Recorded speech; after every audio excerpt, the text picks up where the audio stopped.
Hey everyone. Hope you're all doing great and ready for another awesome dive into the world of What If. Welcome back to Fiction Flux. Today, we're about to explore a mind-bending scenario. What if Deku from My Hero Academia had the Death Note quirk? Imagine it, our hero, usually driven by his sense of justice and incredible power, suddenly wielding a notebook that can decide life and death with just a name. How would this shift his journey? What new challenges and moral dilemmas would he face? Get ready, because we're diving deep into this wild crossover today. Izuku is 5 years old when he kills his first hero. He's sitting in front of his mom's computer, watching a villain fight play out on the screen. He has to stand on his knees on the desk chair to be able to see the screen. But that doesn't stop him from enjoying the breaking news story. Izuku is nearly bouncing with pent-up excitement as he watches the figure on his screen take on a group of intimidating villains. There are 3 villains. The lead bad guy has a mutation quirks that gives him a face only a mother could love. He's a horrifying mix of tiger and human, with great bulging muscles, sharp claws, and beady black eyes. The hero is a relative newcomer to the hero world. Tall with windswept hair, defined features, and a golden cap arcing out behind him. Pro-hero Ishida Kikairo cuts the very definition of a heroic profile under the July sun. The summer heat is the very reason Izuku is watching the news instead of playing outside. Until it gets a bit cooler, he'd rather stay inside where there's air conditioning. With kindergarten finally over, he has all the free time in the world to play outside with Kachin and his friends. Of course, it doesn't hurt that his mom lets him watch hero battles on the news on these 2 hot summer days. Perched on the edge of the worn desk chair, Izuku mutters to himself as he clicks through different news feeds, looking for the best angle of the battle. His mother checks up on him, bringing some cool snacks to help fight off the heat. Izuku thinks she worries too much. Her only response is to smile and ask him which hero he's watching today. The lucky hero, he mumbles excitedly. The hero in question, Ishida Kikairo, has a reality manipulation quirk called Lucky Day. The quirk allows the user to change the probability of good or bad things happening in their favor, causing good luck for themselves and bad luck for their enemies. It's an amazingly powerful quirk that has limitless applications. Izuku really wishes that his quirk will be just as awesome someday.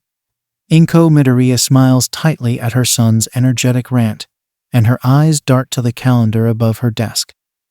Circled in red are the words Izuku's new quirk doctor appointment. I'm sure it will be just as awesome. Her cheerful voice doesn't match the strained look on her face, but Izuku doesn't notice. He's completely absorbed in the video. Inko sets down a glass of pink watermelon-flavored juice on a cup holder and leaves the room, returning a moment later with a journal in hand. She sets it down next to the melon juice. It's a composition notebook, the kind Izuku uses at school to practice writing his characters with. You know so much about pro-heroes, Izuku. I thought you might like a place to write down all your thoughts. The 5-year-old beams at his mother, grabbing a pencil and immediately opening the first page to write in shaky characters My Hero Analysis book. Inko beams back at her smart, beautiful boy before gently patting him on the cheek. No matter what your quirk is, you'll do awesome things. Izuku's grin gets even bigger. Call it a mother's intuition. Izuku knows this is true because his mom is never wrong. She can even make Kaken listen to her. And Kaken never listens to anybody. Not even Auntie Mitsuki. Izuku turns a page in the journal and carefully writes Ishida Kikairo across the second page. Underneath he writes, Quirk Lucky Day, Agency Endeavor Hero Agency. He wonders if he should try drawing a picture of the hero's costume. He's not very good at art, but maybe his mom would help him. Resolving to ask her after the battle, Izuku continues to jot down everything he knows about Kikairo. Works for Flame Hero, Endeavor Todoroki Eng. He's almost finished with his sentence when a cry from the computer screen catches his attention. The lucky hero, who had been confidently rounding up the 3 villains moments earlier, falters, a hand clutching at his neck. The villains hesitate and they're struggling as well, as if sensing something is wrong. With another faltering step, the pro-hero sinks to his knees. There's a moment of silence before Kakairo lets out a strangled gasp and slumps forward. A chill goes up Izuku's spine. He's not sure what's happening. Whoever is shooting the live video runs towards the hero, calling his name. It sounds a bit like a woman, but Izuku isn't sure. He's focused on the lucky hero, who looks very still despite the now shaking camera frame. Izuku thinks he should look away, but his eyes are glued to the screen. The camera woman is trying frantically to wake Kakairo up. The villains are nowhere to be seen. Without warning, the computer shuts off as Inko slams it closed, knocking over the glass of melon juice in her haste. Even with the laptop closed, Izuku can still see Kakairo's face. The lines of his mouth drawn in agony, suddenly going slack, his eyes going from frantic to half-lidded. The way he dropped like a puppet with its strings cut it engraves into Izuku's mind. He suddenly finds it very hard to breathe. Something is wrong. Something is wrong. Something is... Soft arms are being wrapped around Izuku. It's not until he smells the soft aroma of baking cookies and the hint of his father's spicy aftershave that always seems to encompass Inko Midoriya that he snaps back to reality, trembling in his mother's arms. "I'm so sorry you had to see that, baby." Why didn't he stop the villains? What? Inko is clearly taken back by the question. The villains got away and he was just lying there. Inko grimaces as she thinks of a way to phrase her response. The hero was hurt very badly. I think he was dead, Izuku. Izuku doesn't realize that there are tears running down his face until his mother lifts her sleeve to wipe at his wet cheeks. "Oh, I'm so sorry, Izuku." She apologizes again, lifting the boy into her arms and carrying him out of the room. On the desk, the journal lies open, Ishida Kakairo's name stained red by the shattered glass of watermelon juice after the Kakairo incident. Inko doesn't want Izuku to watch hero fights anymore. "Don't think about heroes so much," she chides him. She says it isn't appropriate for Izuku to spend all of his time watching people beat each other up, that he should be playing with his friends outside or finding other hobbies. Izuku tries to honor his mom's wishes at first. He puts the hero fights out of his mind and entertains himself with his action figures or watching cartoons. Still, Izuku Midoriya can't go long without thinking about heroes and quirks and villains. It's a beautiful summer day, perfect for playing with friends when Izuku goes to visit Kaken's house. Izuku has known the much louder boy nearly since he was born because his mom and Auntie Mitsuki were good friends growing up. When the two women became pregnant within a year of each other, they decided it was only natural their children would be best friends as well. Even if his mom hadn't known Auntie Mitsuki and Kaken already, Izuku likes to think he would still be best friends with Kaken. He likes his best friend for his ambition and drive. It's practically a fact in his mind. He's just as sure as Kaken is that the blonde has the capability to become the #1 hero someday. Unfortunately for Inko's new rule, the only thing the explosive blonde talks about is quirks and heroes. Kaken's quirk, Explosion, came in about a year prior, and ever since then Izuku's friend has been enraptured with the idea of becoming a pro-hero. Even though Izuku's quirk hasn't come in yet, there is something about the idea of being a pro-hero that captures his imagination, not to mention Kaken's undying enthusiasm for the hero industry. When Izuku arrives at his friend's house, he's greeted by Auntie Mitsuki and an energetic Kaken who pulls the green-haired boy through the entryway and into the roomy living area before plopping down on the floor in front of the television. "Hero fight is on," is the only explanation he gives as he flicks on a fan to circulate cool air throughout the room. Izuku can never say no to Kaken. Maybe that's the blonde boy's real quirk. Kaken's indefatigable determination is too hard to resist, and Izuku feels a brief tinge of guilt at ignoring his mom's commands to stop watching the hero fights as he settles in front of the television. He tells himself that he's only watching the fight because it's Kaken's favorite thing to do, not because he misses the thrill of spectating villain fights on the news. As the two 5-year-olds splay out on the floor in front of the blaring TV, Izuku finds himself drawn into Kaken's orbit like a planet circling the sun. He can't help but observe his best friend. Kaken is sitting tensely, as if he could jump through the screen and join the fight at any moment, his laser focus not leaving the television for a second. Izuku pushes his book bag behind him to get comfortable and continues to watch the fight play out. "When your quirk comes in, you can be my sidekick," Kaken says suddenly. "Okay, Kaken," Izuku shouts, enthused. From the explosive boy, this is practically a declaration of brotherhood. Izuku doesn't especially mind being relegated to the position of Kaken's sidekick, because Kaken is good at stopping the bullies who pick on the smaller kids. No one ever tries picking on him twice, and when the older kids at the elementary school see Izuku hanging out with Kaken, they leave the green-haired boy alone as well. A commercial break comes on, and Izuku turns to Kaken and says as she named, "We should draw pictures of our future hero costumes." "Pictures are dumb. I'm gonna make a whole design portfolio." "A whole design portfolio, huh?" Kaken's mom enters the room and leans against the wall, an amused smile on her face. "Maybe you take after me. Want to become a designer someday?" "Mom, I'm not gonna sit around on my ass all day drawing dumb fashion stuff." "Oi, disrespectful brat." Izuku flushes when Kaken uses foul language, but Auntie Mitsuki seems to let it slide. Even though her tone is chastising, there's a grin on her face. She winks at Izuku. "This is for my hero costume." Kaken continues. "Well, if you want any help with your hero costume, then let me know." "I don't need anyone's help, old hag." Auntie Mitsuki seems to take that as her quit to leave, but not before turning to Izuku. "Izuku, sweetie, you'll teach this little asshole some manners, so he can become a popular hero, right?" Izuku stutters a response while Kaken screams in outrage that he doesn't need Izuku to teach him manners. His manners are just fine. Mitsuki leaves the room cackling something about how she and Inko used to be exactly the same. The two boys spend the next few minutes drawing and coming up with ideas for costumes and hero names, while commercials play in the background.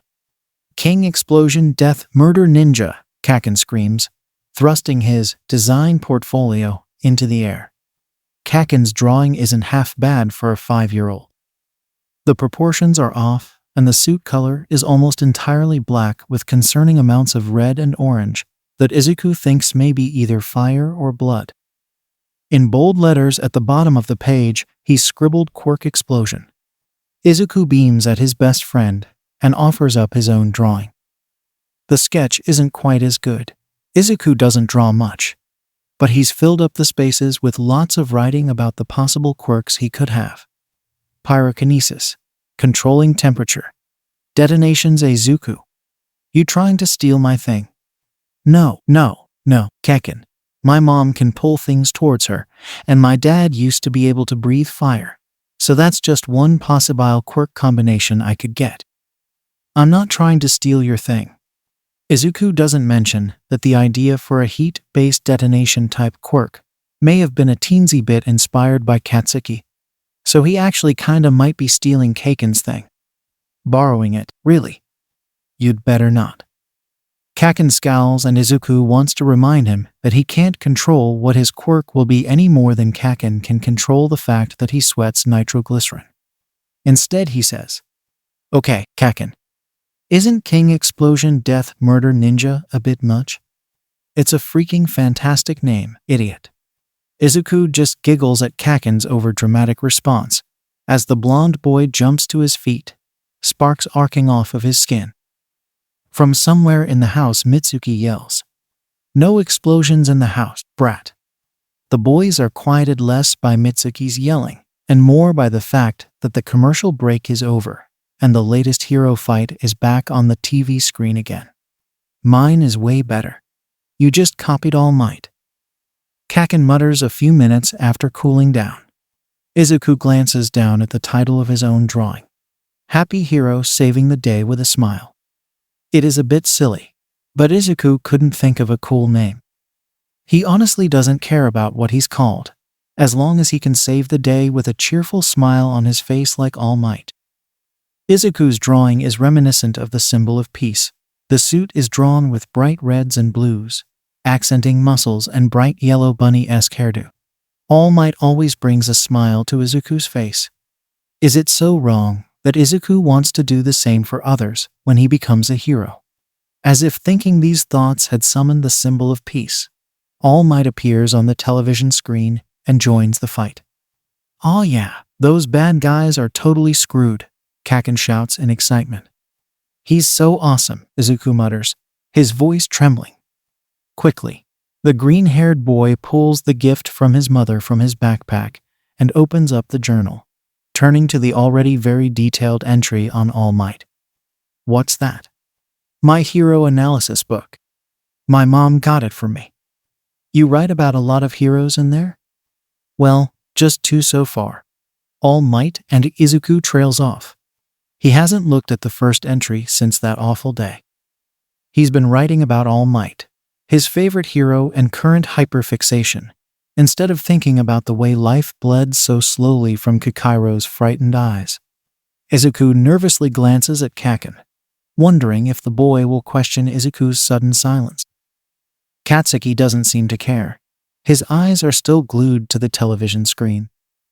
The villain fight is still dragging on, despite Kaken's earlier declaration about the heroes being screwed. Now All Might and several other pro-heroes have joined the fight. The villain doesn't seem fazed. He seems to have some sort of resistance quirk that lets him take direct hits even from All Might. An impressive feat considering All Might is well known for his brute strength. Who is this guy? Hey, maybe you could write about this villain guy in your journal. He might not be a hero, but he's got a pretty strong quirk if he can take a hit from All Might. Kaken, you almost sound like you're admiring a villain. Shut up, Zuko. He's still a villain. He's just really strong. Not as strong as All Might. Well duh, idiot. A fierce look crosses the boy's face, and his red eyes glint as if he's seeing more than just the fight on the television screen. All Might's the best there is. I don't recognize the villain, though. Izuku says to break the silence that follows Kaken's heartfelt declaration. That's because he's Canadian, dummy. Now that Katsuki mentions it, Izuku remembers seeing a picture of him before. The Canadian villain was on the run from the international law and had sought refuge with some of his criminal connections in Japan. However, the authorities in Canada had caught wind of his escape plan and had enlisted much of Japan's hero force in an attempt to hunt him down. Apparently, they had succeeded in finding him. The trouble now was going to be in catching him. Izuku doesn't want to write about villains, but he has to admit the villain's quirk is impressive. Maybe he can keep a journal of powerful villains in addition to his favorite heroes. Izuku puts down his notebook and rips out a sheet of paper. He writes across the top, Villain Analysis Notes Entry #1. He begins to fill it up with whatever information he knows about the Canadian villain. Name, country of origin, quirk. He can take almost any hit without damage. Even attacks by All might have little effect. Look. Izuku jerks his head up to see what Kaken is pointing at. The Canadian fugitive, now facing off against an armada of heroes, hesitates a bit too late in dodging an attack. The misstep gives Endeavor, the number 2 hero, a chance to blast the Canadian in the face with a fireball that leaves the nearly indestructible man stunned. Capitalizing on the opportunity, All Might immediately decks the villain with a punch that sends the man flying. The villain doesn't get back up. The news station immediately cuts to a commentator praising All Might for his spectacular victory against the dangerous fugitive. Sensing that the action is over, Kaken switches the channel, trying to find another villain fight. Most of the channels seem to be covering the Canadian fugitive, but Kaken and Izuku still manage to find a couple of smaller channels that cover local news. One news station is featuring 2 low-level heroes, fresh out of one of the many hero academies, and two heroes are collectively called Gemini. From the similarity of their faces, Izuku figures they are brothers, twins even. They seem to have some sort of agility quirk that's interconnected between them. In order for one brother to activate his speed quirk, the other brother has to be nearby, activating his flexibility quirk. When the brothers are touching, they can use both quirks. The news station included footage from Gemini's most recent exploit, but Kaken thinks it's underwhelming. Izuku has to agree that the fight isn't really much of a fight. The camera angle is shaky and bouncing around, not getting any good shots due to the fact that the cameraman probably has to sprint to keep up with the high-speed chase and the acrobatic heroes. Kaken stays on the Gemini feature just long enough for Izuku to add the twins' quirks, real names, and hero agency in his notebook. The way their quirk depends on the other is interesting. He'll look them up later. The two boys flip through channels like that for a while, Kaken changing to different hero-related stories, and Izuku writing down the heroes and their quirks. Fortunately for the boys, several news stations are running old interviews and hero fights, and Izuku proudly adds a handful of entries to his journal. When it's clear there aren't any other interesting hero fights to watch or write about, the two boys turn off the television. Kaken and Izuku dart through the hallways of the Bakugo household, throw on their shoes, and run up and down the street, each of them yelling about how they're going to be the #1 hero someday. Midoriya picks up her son an hour before it gets dark, just as the buzz of the cicadas is beginning to echo through the dusk. Even though Izuku is worn out from a day of rough housing and imagination, he still hugs Kaken tightly before he leaves. Kaken squirms out of the hug after a second of hesitation. "Hurry up and get your quirk, so you can keep up with me, loser." "I will," Izuku promises as his mother pulls him down the street towards their house. "I'm not gonna let some nobody be my sidekick." Izuku and his mother's apartment is only a couple of blocks from Kaken's house. As he walks home, he grips his mother's hand and tells her about his playdate with Kaken. Midoriya just wants to protect her son. It's why she doesn't tell him that Gemini, the new hero duo Izuku seems to be obsessed with, died under mysterious circumstances earlier that day. It's why she doesn't let him turn on the television when they get home. It's the reason that she quickly and gently shuts down any mention of heroes the next few days. All she wants is to protect her son from the plague of death that has cropped up among the hero community in the last week. It's not uncommon for villains to target heroes, or even for a group of heroes to tragically pass away in a fight. However, the sheer number of heroes that have died the past week is strange, not to mention terrifying. Without any warning, heroes are dying of heart attacks on the spot. In their homes, at their jobs, alone, in large groups. The sporadic nature of the deaths has most of the hero community on edge, and Inko doesn't want to shatter Izuku's illusion that his favorite heroes are invincible. The television stays off permanently in the Midoriya household. When Izuku gets really worked up, insisting he needs more information on heroes for his research, Inko prints off an online article about heroes something safe and child-appropriate heroes, rescuing kittens from trees and fundraising for charity and the like. Mostly she tries to steer him away from heroes and the increasingly large death count that's racking the hero community completely. "Wouldn't you rather go play with you toys, Izuku?" "Izuku, turn off the TV, please. I told you that we're going to the park instead today." "Izuku, let's go play with Katsuki today. I'll bet he's missing you." Inko suspects that Izuku is still watching hero fights at the Bakugo's household. He talks about new heroes after spending the day at Mitsuki's. Inko knows that Mitsuki lets Katsuki pretty much watch whatever he wants, usually hero fights.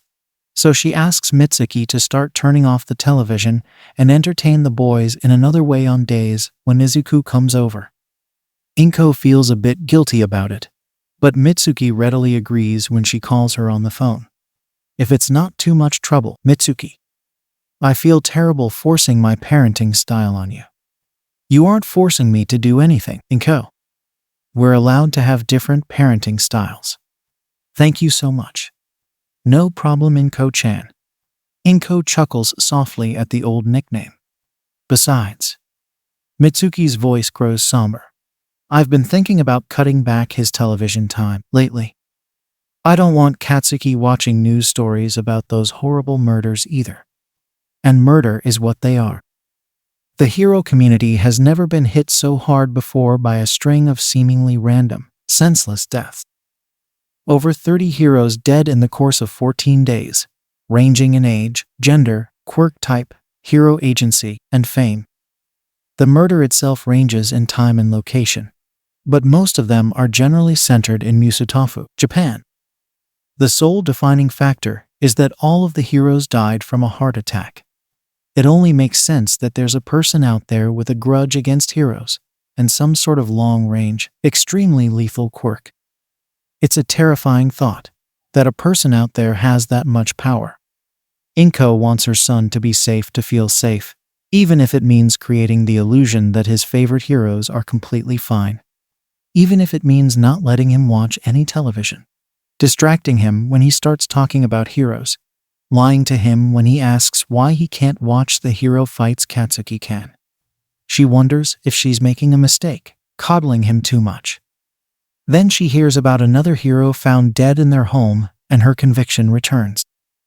No sane person would willingly subject their child to the horrible reality of murder at the age of 5. Well, almost 5. Izuku is turning 6 soon. His birthday, and his appointment with the new quirk doctor, is on the 15th of July. Inko has high hopes for the new doctor, even though Izuku is almost 6 and well past the age when quirks commonly manifest. She has a feeling that her son isn't quirkless, call it a mother's intuition. The doctor is overly friendly in the way that adults who work with small children tend to be. He gives Izuku a cheerful grin. Good news. He has the proper pinky toe. He's lacking in the vestigial joint. So a late-blooming quirk is by no means out of the picture. Yes, Izuku bursts into tears. I knew it. He kicks his feet excitedly against the examination table as tears run down his face. Inko braces herself in relief against the sterile yet colorful walls of the clinic and finds herself tearing up a little as well. It's nice to cry happy tears instead of the awful, stressed tears that have become so common lately. Of course, there's also the possibility he has an invisible quirk. The doctor pulls a small booklet out of the brochure holder on the examination table. It's titled Invisible Quirks, What Should Parents Know? Inko gratefully accepts the booklet as the doctor continues. Invisible quirks are when a quirk is so specific or requires such extraordinary circumstances that the user might have trouble realizing it exists. Like what? Izuku chimes in. The doctor glances around suspiciously, smirking slyly like he's about to share a secret. My quirk is an invisible quirk. What? Yep. My quirk lets me grow my toenails as fast as I want just by thinking about it. I didn't realize this until I was 10, because it's not exactly something you think about every day. Really? It's crazy. I thought I was quirkless for so long. It's why I ended up becoming a quirk doctor. Hey, Izuku gasps. Can you grow your fingernails as well? What about hair, since it's made of the same stuff as nails? The doctor laughs at the boy's enthusiasm. I can. Although I didn't figure that out until med school. Are you thinking about becoming a quirk doctor, kid? I'm gonna be a hero. The doctor smiles amusedly, although the slightly condescending look on his face signals that he's heard those words 100 times before. Then his smile drops off of his face. Be careful, kiddo. With the heart attack killer on the loose, you might not want to go around announcing that. Inko's own heart sinks in her chest as confusion glances across her son's expression. The heart attack killer? Izuku stutters. Doctor, Inko cuts in. Thank you so much for your help. But I really feel that isn't an appropriate discussion topic for my 6-year-old child. Of course, I apologize. The doctor nods cordially. Hey buddy, you were a great patient today. Do you want a sticker? The sticker distracts Izuku enough that he doesn't mention the heart attack killer until they leave the office. Inko doesn't own a car because she lives close enough to her work and Izuku's kindergarten that she can walk them both in the mornings. For longer trips like this one, the mother and son take the subway into town. Although public transit is fairly safe and affordable in Musutafu, Inko has been considering getting a car. There aren't any elementary schools in the area near their house, and Izuku will be moving to first grade next year. She doesn't want to move. It would break Izuku's heart if he couldn't visit Katsuki every day, and to be honest, Inko doesn't want the pain of moving either. Inko may be a single mother, but she has a great support group in the Bakugus. Not to mention the apartment she's currently in is the apartment she and Hisashi rented in the first years of her marriage. Leaving the apartment with its plethora of happy memories feels wrong. Inko is debating this dilemma on the way home, which is why she doesn't notice the young couple sitting on the other end of the subway car immediately. Izuku, however, notices them. He hears their words loud and clear as they wait for their stop. It's so scary, all those heroes dying. The woman says. Yeah, if the heart attack killer can kill pro heroes, who can't he kill? The man replies. It could be a girl. And they haven't targeted any civilians though. Probably because they whatever has a vendetta against the pros. Maybe a pro hero put them in jail or something. No way one person is killing over 30 people from prison. I bet they're a social recluse who fancies themselves some kind of anti-hero. The train screeches to a stop, and the couple gets off at the station. A few minutes later, Izuku and Inko follow suit, and are walking out of the station towards their apartment. Izuku doesn't say anything. He's still processing what he heard, trying to understand. He stays silent on the walk home. He knows what death is. He's seen it before, on television, and at the hospital on the day his mom said goodbye to his dad. It means lots of crying and tears and hurting. It means pain and nothingness and loss all at once. But heroes, their job is to stop the hurting. Heroes save the day with a smile. Heroes stop the pain. How could it be that the heroes are dying? It's when Inko and Izuku reach their apartment that he brings it up. As Inko reaches for the door, fumbling with her keys, her boy finally turns to his mother with big eyes and asks, "Who is the heart attack killer, Mommy?" Izuku is a bright child. The other children in his class might whisper Quirkless and freak behind his back.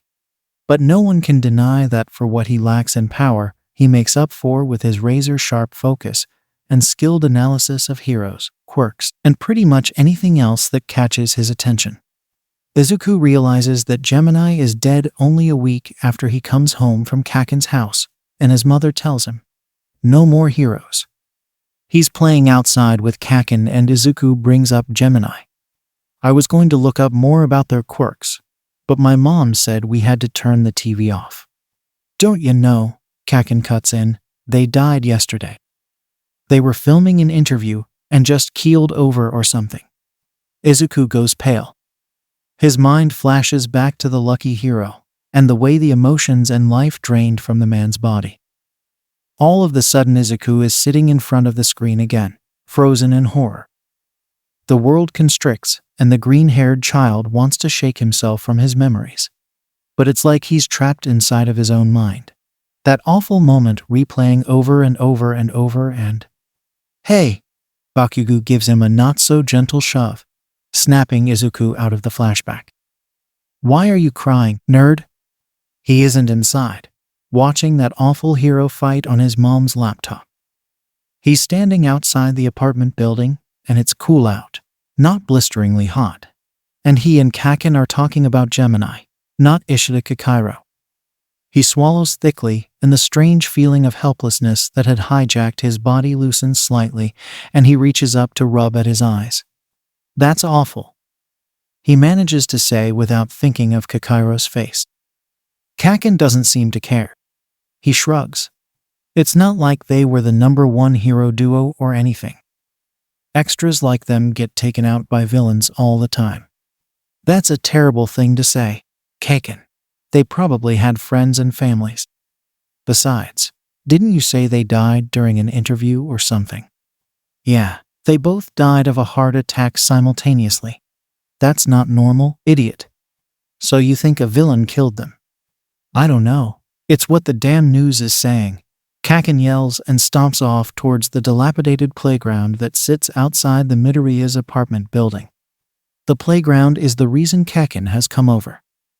With Izuku being banned from watching hero fights, the parents of the two boys had elected for them to meet up somewhere that had an alternate method of entertainment, other than a computer or television screen.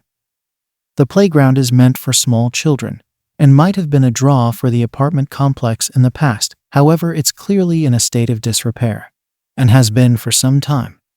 The swing set is missing one of the swings. The climbing wall is wrapped with caution tape, and there is a sign stuck to fence that reads, "Playground equipment is out of service, please do not climb. We apologize for the inconvenience." This sign won't stop Kaken. People usually assume that a 6-year-old can't read in the first place. But in actuality, Kaken can read at about the same level as Izuku, a couple of grades above their current class level. Regardless of the sign, the playground has a small plastic and metal fort with slides, still standing, that Kaken is currently attempting to climb to the top of. He's halfway up the wobbly structure when Izuku follows him and calls out, "Kaken, we're not supposed to climb on the playground equipment." "Huh?" Kaken calls back, halfway up the metal structure, hanging on perilously by a single hand. "My mom said not to climb on the playground. The landlord put up a sign and everything. That's dumb.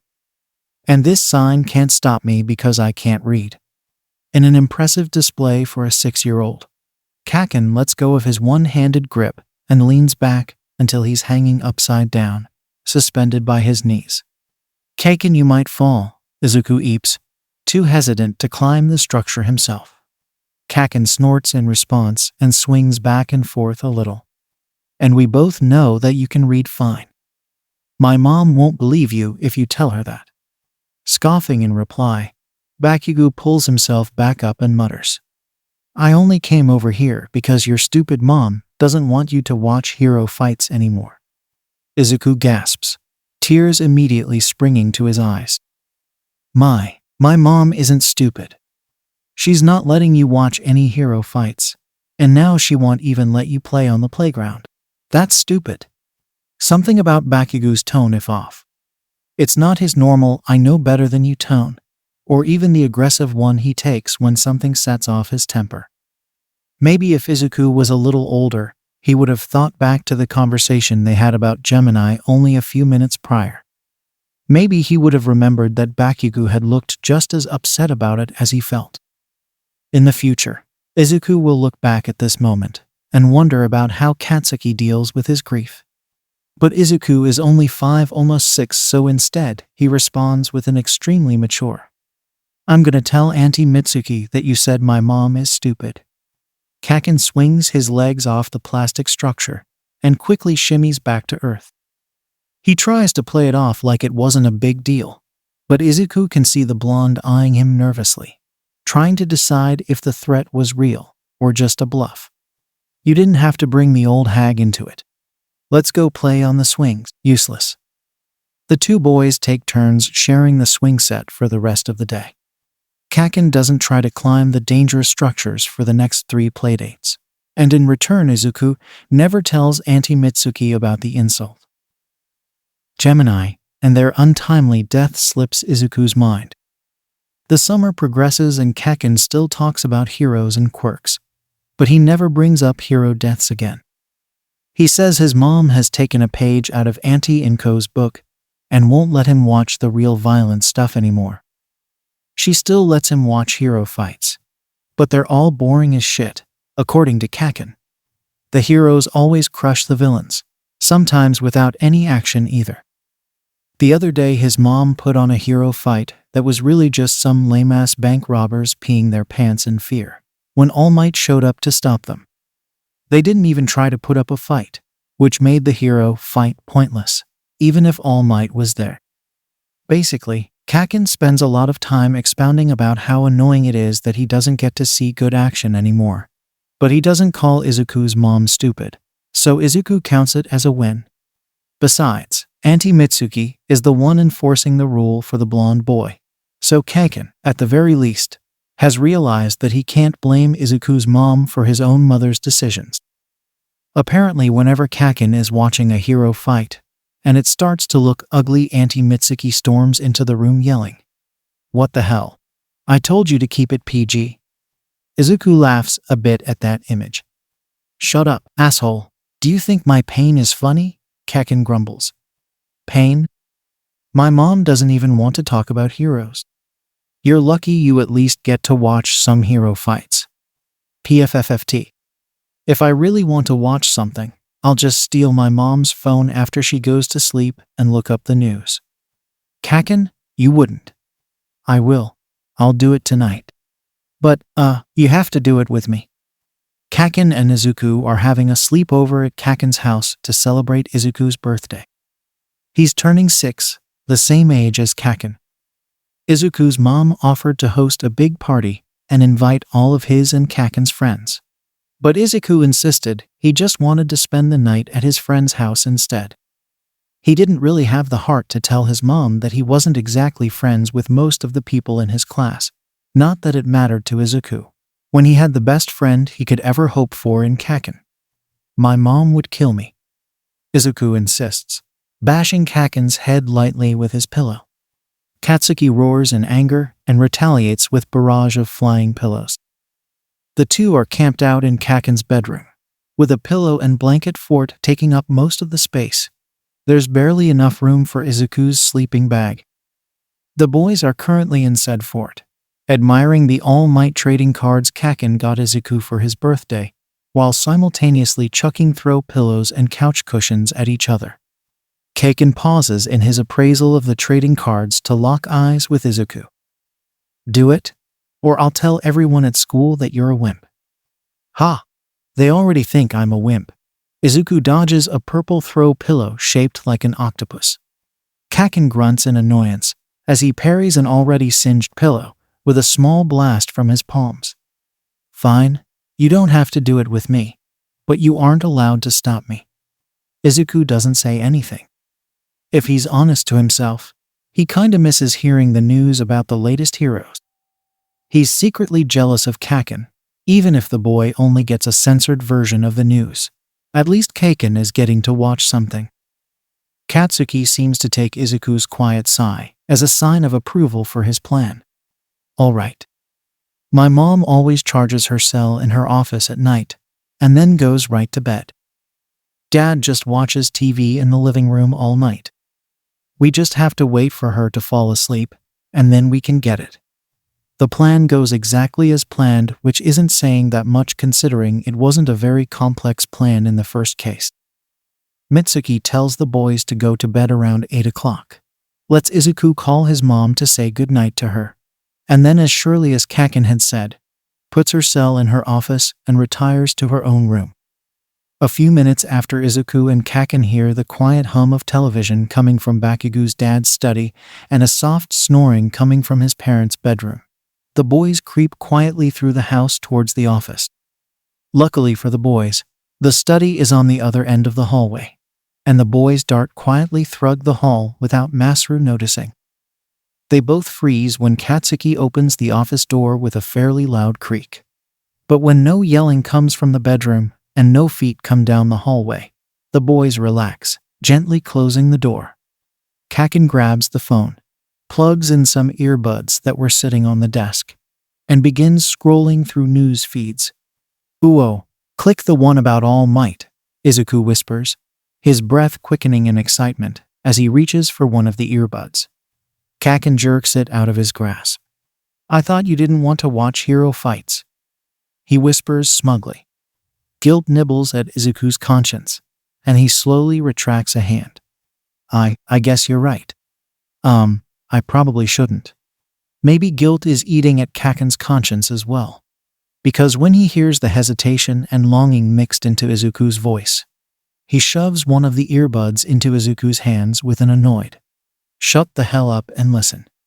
Izuku beams at Kaken as he clicks on the All Might video.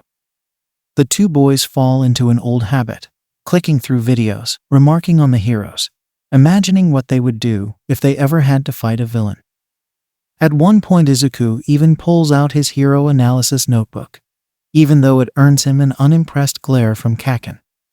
"Clearly you agree with me that the no hero fight videos rule is stupid if you brought that book with you."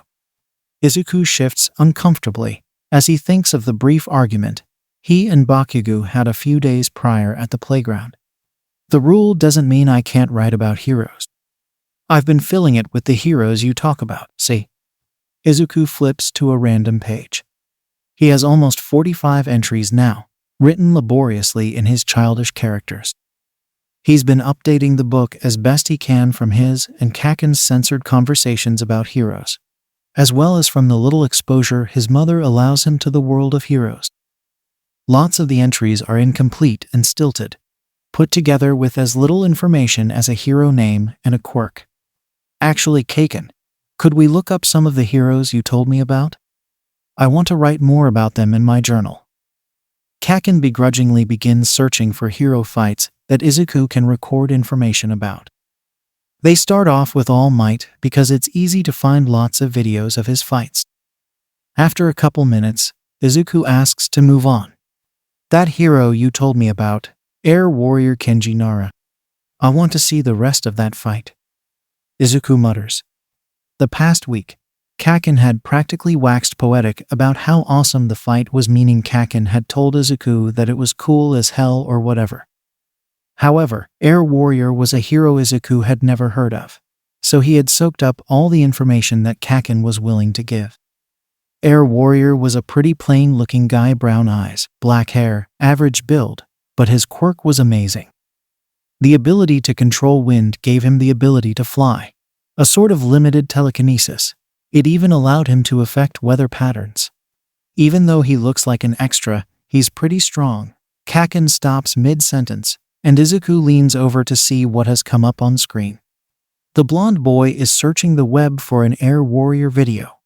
But the results aren't awesome clips of the hero Air Warrior beating up villains like Kaken had shown Izuku the past week. The top results are all about Kenji Nara's death. A funeral was held earlier that day because Kenji Nara, a young, athletic hero in his prime, had died of a heart attack last Saturday afternoon. All of the headliners either lament his death or speculate about what killed him. He was a good hero and a better man. Kenji Nara will be missed. Air Warrior funeral sparks unrest over identity of heart attack killer, heartbreaking footage of death.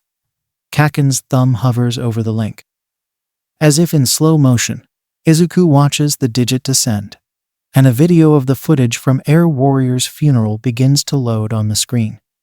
Kaken, should we? Izuku begins to stutter out a timid protest.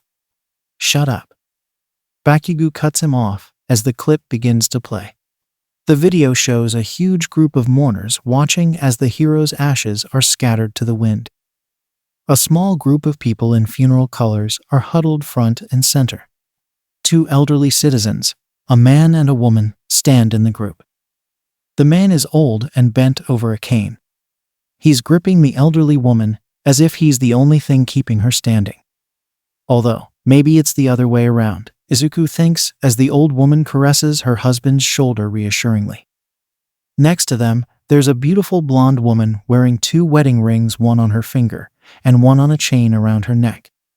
She's tall and curvy with her hair perfectly coiffed and her nails done to match her ruffled blouse and skirt. Her face, however, is blank. She looks like a paper doll, pretty but fragile. There's also a little boy, perhaps a year younger than Kaken and Izuku, who has his mother's hair and his father's eyes. Izuku only catches a glimpse of those brown eyes before the boy shies away from the camera crew and turns to bury his face in his mother's skirt. Izuku feels a strange sense of detachment as he watches the video. In his mind, he knows that this is a funeral. That little boy is probably feeling the same way Izuku did when Izuku went to his own father's funeral. Yet for some reason, Izuku has the distinct feeling that he's watching a movie and the boy, the woman, and the elderly couple are just actors on a stage. The scene cuts to footage of a hospital. It's rushed and shaky, like someone is videotaping on their phone while running. A man with brown eyes and black hair is being rushed through the hallways on a stretcher. A flurry of doctors and nurses surround him. Izuku's heart sinks. The blonde woman is there as well. She's wearing pajama bottoms and a sweatshirt, and Izuku can't help but think she doesn't look anything like the beautiful, solemn woman that had been on screen only a few seconds earlier. It couldn't possibly be the same person. Then he catches a glimpse of her hands. She's wearing the same wedding ring, and she's gripping her husband's hands so tightly that her knuckles have gone white, making the golden band stand out against her skin. "Stay with me, Kenji." Her voice cracks, as if she'd spent the last few hours yelling. "Hey!"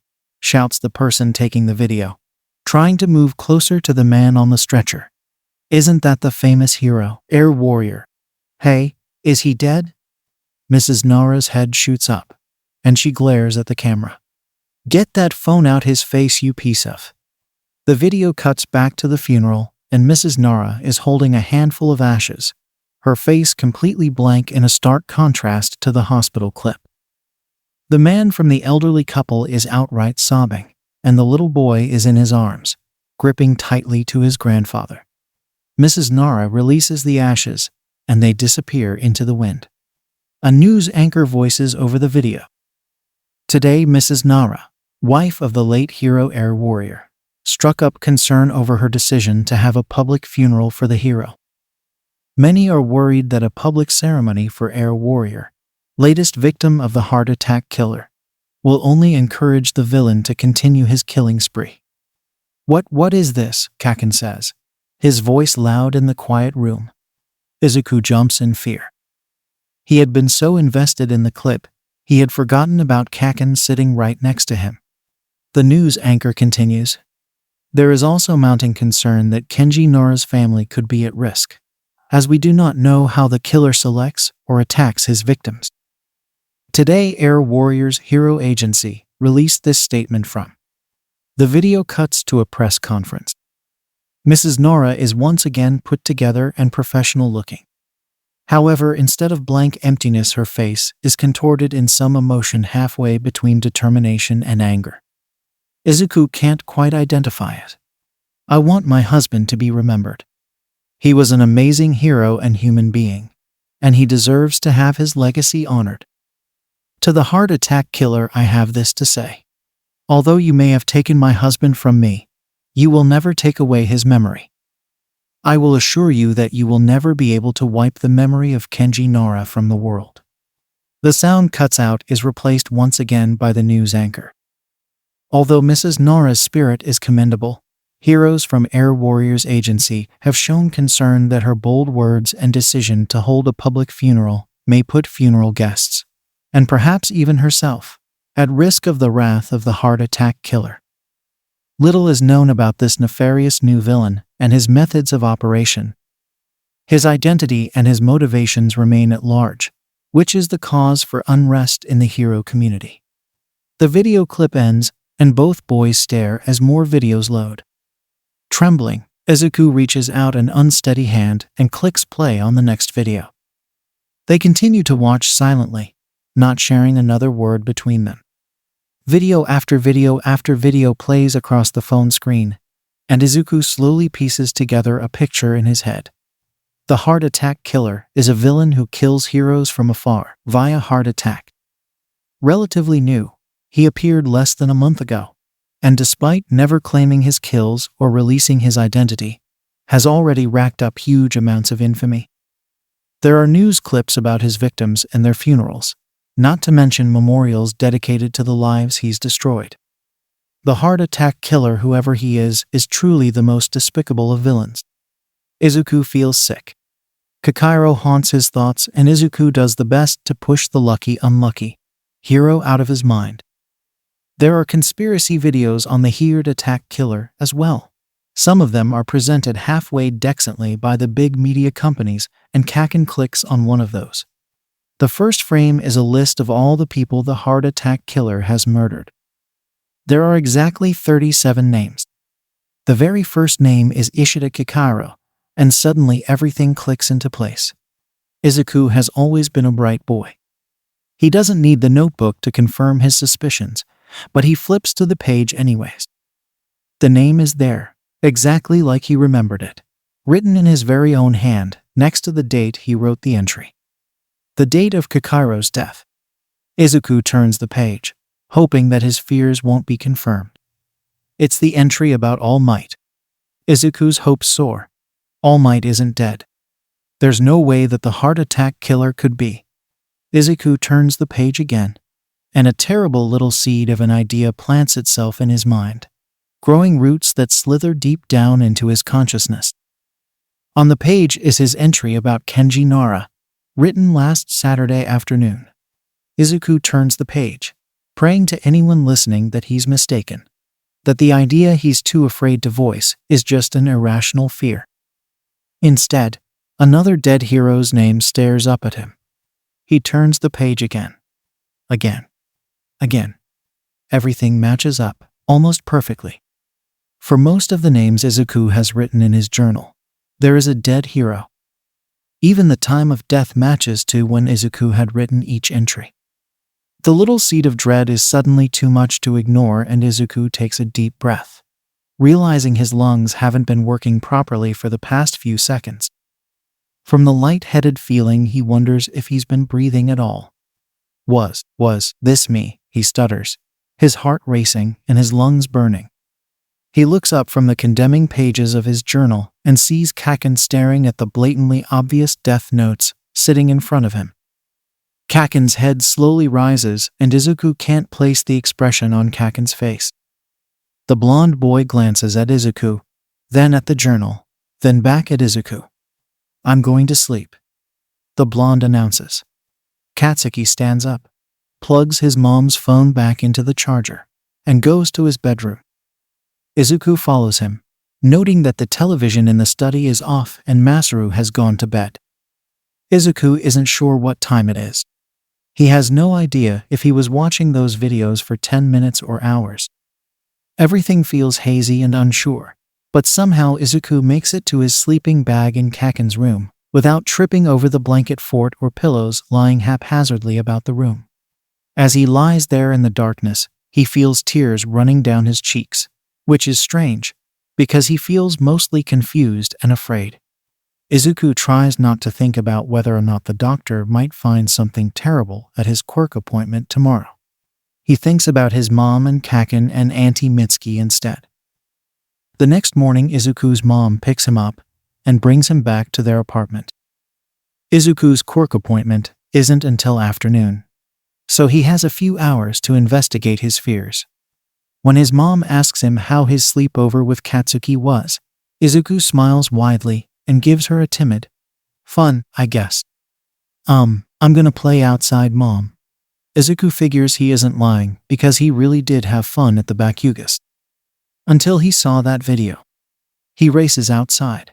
But instead of going to the rundown park to play on the swings like he usually does, Izuku re-enters the apartment building and goes to a different floor. He knocks quietly on the rundown apartment door and is relieved when it opens almost immediately. "Ha, little Midoriya." The man that opens the door is withered with age, but must have been a handsome figure at his peak, with light brown hair and a trim physique. However, at the ripe old age of 81, Mr. Williamsport, a former national of the United Kingdom, is currently but a shell of his former self. Alexander Williamsport moved from Scotland to Musutafu in his 20s to be with the love of his life, Elena. His Quirk, soulmate, allowed him to see his compatibility with romantic partners. He met Elena during a study abroad trip and instantly fell in love, leaving everything behind to be with her in Japan. As far as Izuku knows, they lived happily together for nearly 60 years, until Mrs. Williamsport died a few years before Izuku was born. Since then, the man became something of a hermit. However, he still loves to talk about his dear Elena, and will do so with anyone willing to lend an ear, which is how he became acquainted with the Midoriyas. Izuku's mom struck up a conversation with Mr. Williamsport one day, and before Izuku knew it, he was dropping off cookies at Mr. Williamsport's apartment around the holidays and accompanying the man on his trips to the grocery store. An upside to this neighborly friendship is that when Izuku's mom is busy, lets Izuku hang out in his apartment, watch television, and sometimes use his ancient computer. Mr. Williamsport, can I use your computer? Izuku stammers nervously, trying not to butcher the foreign name. The man just chuckles. Of course, little Midoriya. Is your mother at work today? Izuku lets the elderly man assume what he wants and makes his way over to the even older computer.